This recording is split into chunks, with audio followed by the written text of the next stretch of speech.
വാർത്തകൾ വിശദമായി. എഴുകുംവയലിലെ ഇരട്ടക്കൊലപാതകത്തിൽ പ്രതി ലഹരിക്കടിമയെന്ന് പ്രാഥമിക നിഗമനം. അമ്മയെയും അച്ഛനെയും ദൈവസന്നിധിയിലേക്ക് അയക്കാൻ ദൈവം പറഞ്ഞതായി പ്രതിയുടെ മൊഴി. മൃതദേഹങ്ങൾ ഇൻക്വസ്റ്റ് നടപടികൾക്ക് ശേഷം പോസ്റ്റ്മോർട്ടത്തിനായി കൊണ്ടുപോയി പ്രതിയെ സംഭവ സ്ഥലത്തെത്തിച്ച് തെളിവെടുപ്പ് നടത്തി. അല്പസമയത്തിനകം പ്രതിയെ അടിമാലി കോടതിയിൽ ഹാജരാക്കും. കഴിഞ്ഞ രാത്രിയിലാണ് എഴുകുംവയൽ പാറത്തറയിൽ ആന്റണിയെയും ഭാര്യ വത്സമ്മയെയും മകൻ അജീഷ് കുത്തിക്കൊലപ്പെടുത്തിയ സംഭവം പുറംലോകം അറിയുന്നത്. വത്സമ്മയുടെ കഴുത്തിലും ആന്റണിയുടെ നെഞ്ചിലും വയറിലും മാരകമായി കുത്തി പരിക്കേൽപ്പിച്ചിരുന്നു. തുടർന്ന് ചിത്രങ്ങൾ പകർത്തി ബന്ധുവിനും ഇയാളുടെ ഇടവക വികാരിക്കും അയച്ചു കൊടുക്കുകയുമായിരുന്നു.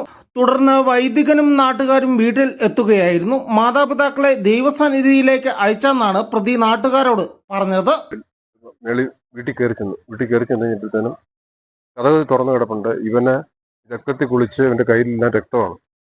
ഇവനൊരു കൊന്ത കൈ പിടിച്ചിട്ടുണ്ട്. കൊന്തയും പിടിച്ചിട്ട് ഇവന് ഒച്ചത്തിൽ പ്രാർത്ഥന ചൊല്ലിക്കൊണ്ടിരിക്കുക.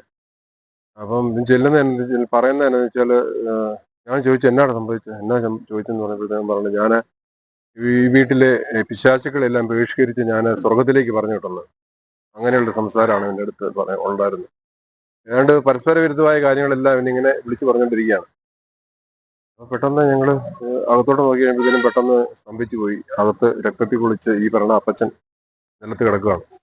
ബോഡി നോക്കി, പൾസുണ്ടോ, ജീവനുണ്ടോ എന്ന് നോക്കി. ജീവന് നഷ്ടപ്പെട്ടിരുന്നു.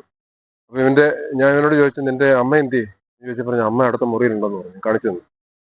അവിടെ കയറി ചെന്ന് കഴിഞ്ഞപ്പോഴത്തേനും ഈ കട്ടിലേല് എന്റെ അമ്മ വത്സമ്മ എന്ന് പറഞ്ഞ ആള് കിടക്കുക. പൾസ് നോക്കി കഴിഞ്ഞപ്പോഴത്തേനും അതും നിശ്ചലമായിരുന്നു. കൊലപാതകം നടന്ന സമയം ആന്റണിയുടെ രോഗിയായ മാതാവിനെയും വീട്ടിൽ ഉണ്ടായിരുന്നു. ഇവരെ ദൈവസന്നിധിയിലേക്ക് അയക്കുവാൻ പറഞ്ഞില്ലെന്നാണ് പ്രതിയുടെ മൊഴി. വല്യമ്മ എന്തിയെന്ന് ഞാൻ അവനോട് ചോദിച്ചു. എന്നിട്ട് പറഞ്ഞു, വല്യമ്മയെ ഞാൻ ഒന്നും ചെയ്തില്ലെന്ന് പറഞ്ഞു.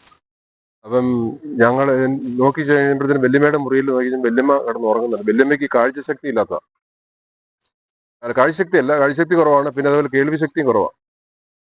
അപ്പോൾ ഞാൻ നോക്കി കഴിയുമ്പോഴത്തേനും വല്യമ്മ നല്ലപോലെ ഉറങ്ങുന്നുണ്ട്. അപ്പം വല്യമ്മ ഈ വിവരങ്ങളൊന്നും പുറത്തു നടന്ന സംഭവങ്ങളൊന്നും വല്യമ്മ അറിഞ്ഞിട്ടില്ല.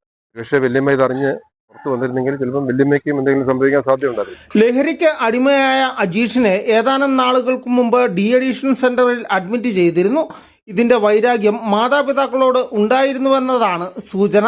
ഇതുമായി ബന്ധപ്പെട്ട് നിരന്തരം വീട്ടിൽ പ്രശ്നങ്ങളും ഉണ്ടായിരുന്നു. പോലീസിനോട് കുറ്റം സംബന്ധിച്ച പ്രതിയെ സംഭവസ്ഥലത്തെത്തിച്ച തെളിവെടുപ്പ് നടത്തി. തുടർന്ന് അല്പസമയത്തിനകം അടിമാലി കോടതിയിൽ പ്രതിയെ ഹാജരാക്കും. മരിച്ച ആന്റണിയുടെയും വത്സമ്മയുടെയും സംസ്കാര ചടങ്ങുകൾ വിദേശത്തുള്ള മറ്റൊരു മകൻ വന്ന ശേഷമേ നടത്തൂവെന്ന് ബന്ധുക്കൾ അറിയിച്ചു.